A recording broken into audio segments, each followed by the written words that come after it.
ఇదేందో తెలుసా? ఫ్యాక్టరీ కట్టడానికి అనుమతి కావాలని టొబాకో బోర్డుకి మీరు పెట్టిన అర్జీ.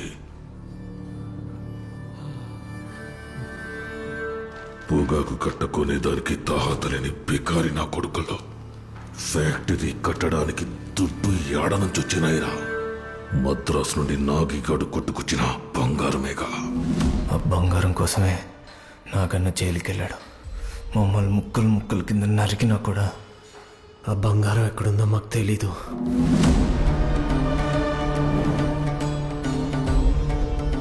నేను అసెంబ్లీ సమావేశాలకు హైదరాబాద్ పోతున్నా.